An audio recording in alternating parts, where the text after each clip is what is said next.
going on, guys? It's your girl Lala coming at you. Welcome back to another episode of X on the Beach Season 3 Episode 4. We pick back up where Devin and Aubrey are fighting over Devin's supposed asthma and his asthma attacks. I don't know if he has asthma, but I will say that I have asthma and I had asthma attacks when I was sleeping. So yeah, like, that is real, but I don't know if the paint dust is really gonna do that much to my asthma. Devin, you're acting like a diva, and Aubrey's calling you out on it. So then Aubrey has to act like a diva even more, and she asks to go to the hotel because the paint is not coming out of her hair, and she needs to go get her wig. Her wig costs $3,000. No, thank you. I can do a lot with $3,000. And none of those things would ever in my life be getting a wig. That's crazy. That's crazy. So we don't see Aubrey for a good portion of the episode. This is cut week. So as you remember, the singles that have exes are only allowed to vote, and the person with the most votes of the exes go home. But Romeo gives us a little twist. He sends 3 people to the beach, and we find out who it's gonna be. It's Mark, Lexi, and Allie. Is it Lexi and Allie? I'm just gonna call them the Kaplan twins. Of course, Cameron's ex shows up. Not the ex that he was living with, the ex he was actually in a relationship with while living with his other ex. Yeah, that ex, Alexis. This girl is here to figure out what's going on, and Cameron starts lying 1,000% from the moment he saw her. He had 6 things that he could tell her that was a lie. Alexis and Cameron come back into the house, and thank you, Romeo, for not allowing Cameron to lie any longer. They immediately have to go to the Shack of Secrets. Okay. Goodbye for now.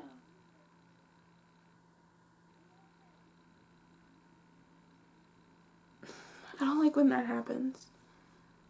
Technology creeps me out, man. So Alexis sees the video of Cameron and Jaless saying I love you to each other, him saying that he wants to get married, him saying that he wants to start a relationship with her, that he can actually see himself with her outside of the house. All of these things in week 2 or 3, and you're already saying I love you to her, but you had just broken up with Alexis a month ago, 2 months ago. Like, what is, I don't understand. Either you move on too quickly, or you have some serious insecurities inside of you, and I would love to see Cameron on the challenge with a nice little headbanger so he can get his act together, because clearly something's going on in there and the neurons are not transmitting properly what he should actually be doing. So please come to the challenge. You'll get your kicked out of you. Like, seriously. I also would like Anthony to show up to the challenge. He also needs a little kick in the face because he doesn't know how to just say no. He says no and he's like, yeah, I don't want you. Yeah, I regret it. Yeah, this, yeah, that. But in all actuality, when she shows up in your bed, you're okay with it and you don't even stop it. So I'm thoroughly confused what you want to do with your life. You say you don't want her, but then you want her, and then you don't want her, and then you regret it, and then you don't regret it. Like, you need to make up your mind, sir. That's what I have to say about you. What we did see is a lot of Devin and Marie, and that is what I love. Devin, you are in love with Marie. Whether you want to see it or not. No, matter of fact, you need to see it. You love her. You are excited that she showed up.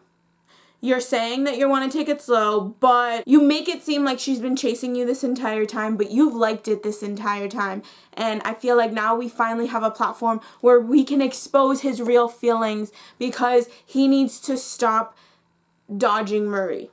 Marie girl, like, either he gets his act together at the end of this season, or that's it, because you don't deserve that shit. So I'm waiting to see if Devin is going to be the douchebag that I know from the challenge, or if he's going to be a changed person. So when he shows up on the challenge, I give him another chance. I'm just saying.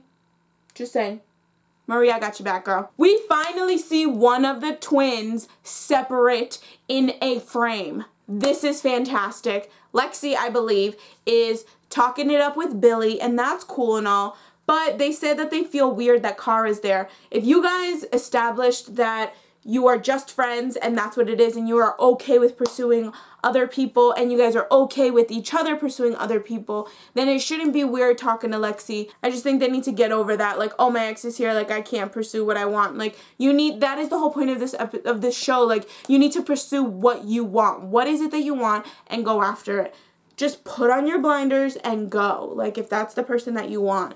I'm starting to like Michi, but I need to find out who his exes are. This guy has perfect commentary throughout the entire episode. He's giving awesome advice. So is Tevin. I want to see Tevin in the challenge. I think he would do some damage. I hope that he's like kind of like a Derek in a way, where like he's tiny, but like he's a force to be reckoned with. He's a little pit bull, so, or a little Rottweiler, you know what I mean? Like, this guy's not afraid to get dirty. I hope that's what Tevin is like. So if he goes on the challenge, that would be cool. MTV, just letting you know. But Michi, honestly, the only thing I know is about the Blac Chyna and Rob Kardashian thing. And I really want to know who his exes are, because he seems like he has it together in his head and he's giving everybody advice. So I'm kind of trying to figure out, why is he here? I get he's a player and all, but like, does he have real feelings for someone? Or is he just that lonely person that just like gives advice but like doesn't take it himself? So I'm excited to see that. At the end of the episode, unfortunately, Cara gets eliminated. She has to go home, which I think is a good thing for Billy and Lexi. Maybe it's a good thing for Cara too. She can actually go home and like explore what's out in the real world. And at the end, Devin kisses Marie. So this tells me that you have feelings for her, and I'm excited to see you actually be a man, because you called her a woman in a room full of girls, and that was beautiful to hear. I need to see what you're about, dude. So, like, please don't let me down, Devin. I'm starting to root for you, okay? That's all I have for you guys today. That's the end of the episode. Let me know what you guys think in the comments down below. Next week is Crush Week. I hope that Devin and Marie get to actually go on this date this week. I don't know how that's gonna pan out, because Aubrey and Kenya and Mark are like a throuple in a way. Aubrey doesn't like Devin, so I don't know if she would crush him or crush someone else. I'm hoping that she can like put that aside and crush Devin, because she did get to go on a date last week. All right, that's all I have for you guys today. Bye. Hey, hey.